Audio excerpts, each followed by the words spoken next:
Halo semua, apa kabar? Hari ini kita bakal ngobrolin sesuatu yang jujur aja penting banget tapi seringkali susahnya minta ampun, yaitu seni menetapkan batasan yang sehat. Udah siap? Yuk kita bahas bareng. Coba-coba, jujur sama diri sendiri deh.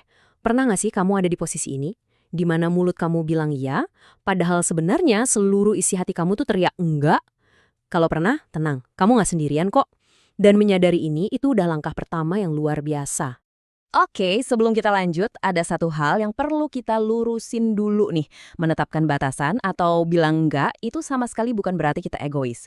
Justru sebaliknya, ini tuh bentuk kepedulian sama diri sendiri. Sebuah tindakan jujur buat diri kita dan juga buat orang di sekitar kita. Nah, sekarang pertanyaannya, kenapa ya satu kata sesimpel tidak bisa terasa berat banget buat diucapin? Ternyata di baliknya itu ada alasan-alasan psikologis yang cukup dalam loh. Coba kita lihat bareng-bareng ya. Mungkin ada rasa takut ngecewain orang, takut dicap nggak asik atau nggak baik, atau ya mungkin kita udah kadung nyaman dengan peran sebagai people pleaser. Apapun alasannya, rasa takut ini tuh nyata dan wajar banget kita rasain. Nah, ini dia ironisnya kan. Kita sibuk banget nih jagain perasaan orang lain, sampai-sampai kita lupa kalau perasaan kita sendiri juga butuh dijaga. Dilema inilah yang sering banget ngejebak kita, tanpa kita sadari. Terus, apa yang terjadi kalau kita terus-terusan maksain bilang iya, padahal hati bilang enggak? Wah, ternyata ada harga yang harus kita bayar.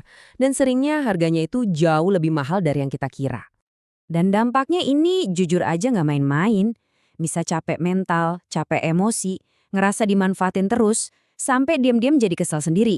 Dan yang paling bahaya, hubungan yang dibangun di atas iya yang terpaksa itu, lama-lama jadi nggak tulus lagi. Ingat ya, setiap iya yang kita paksakan hari ini, itu bisa jadi benih penyesalan yang akan tumbuh di kemudian hari. Ini pengingat yang keras, tapi penting banget tentang nilai kejujuran dalam setiap interaksi. Oke, cukup ya bahas masalahnya. Sekarang, gimana solusinya? Nah, langkah pertamanya adalah kita ubah dulu cara pandang kita soal kata tidak.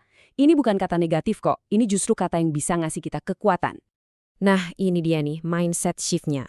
Sering banget kita mikir kalau nolak itu sama dengan egois. Padahal, faktanya justru sebaliknya. Mengatakan tidak saat kita emang nggak bisa, itu adalah bentuk kejujuran yang paling tinggi. Ke diri sendiri, dan juga ke orang lain. Dan ini kuncinya biar nggak ngerasa bersalah. Yang kita tolak itu permintaannya, bukan orangnya. Beda banget loh. Kita bukan bilang, aku nggak suka kamu. Tapi kita bilang, maaf untuk permintaan yang ini aku belum bisa. Fokusnya beda, dan itu mengubah segalanya. Coba deh bayanginnya gini, batasan itu bukan tembok tinggi buat ngusir orang, tapi lebih kayak pagar taman yang cantik. Gunanya, biar hubungan kita tetap sehat, terawat, dan semua orang di dalamnya bisa tumbuh bareng. Bukan buat mengisolasi diri. Oke, teorinya udah dapat. Sekarang, ayo kita masuk ke bagian praktisnya. Gimana sih cara kita mulai menerapkan ini di kehidupan nyata? Yuk, kita lihat langkah-langkahnya.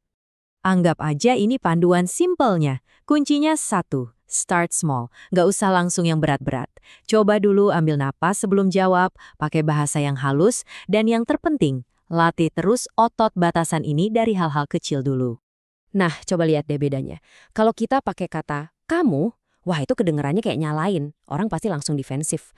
Tapi kalau kita ganti pakai aku, kita cuma ngomongin kebutuhan kita. Jadi nggak ada yang merasa diserang dan obrolannya jadi lebih enak.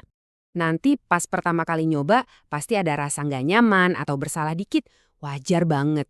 Itu bukan berarti gagal loh. Justru itu tandanya kita lagi berkembang, lagi keluar dari zona nyaman.